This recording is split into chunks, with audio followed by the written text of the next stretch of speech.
We end tonight with a new perspective on a milestone in the civil rights movement. It was 50 years ago that protesters marched from Selma to Montgomery to demand the right to vote. The first attempt ended with a confrontation with the police. And that is where Jim Axelrod begins our story. That march will not continue.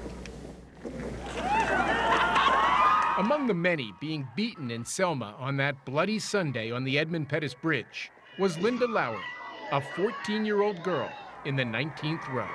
He hit me 2 times that I could remember. A police officer? It was sheriff's deputy.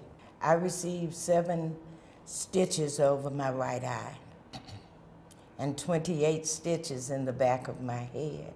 The images of that day shocked the country, including a 24-year-old college student in New York named Steve Summerstein. When Linda's being beaten, we saw that. You did see it. I thought it was just happening here in America. So he grabbed his camera and one of the seats on the buses of students headed south to join the march to Montgomery 2 weeks later. A CBS News camera caught him as he captured one of his most memorable photos on the steps of the Alabama State House.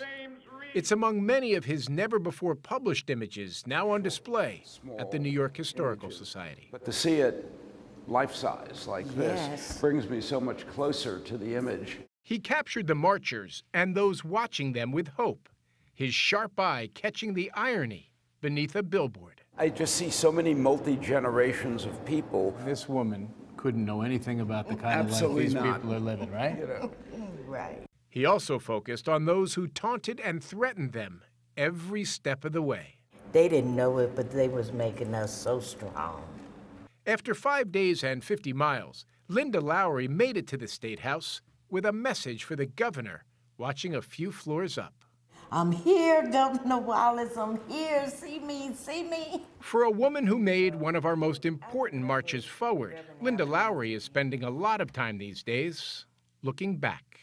I have learned over the years that every day in your life is a journey and you have the ability to make history every day. Only, she says, if you are willing to take the first step. Jim Axelrod, CBS News, New York.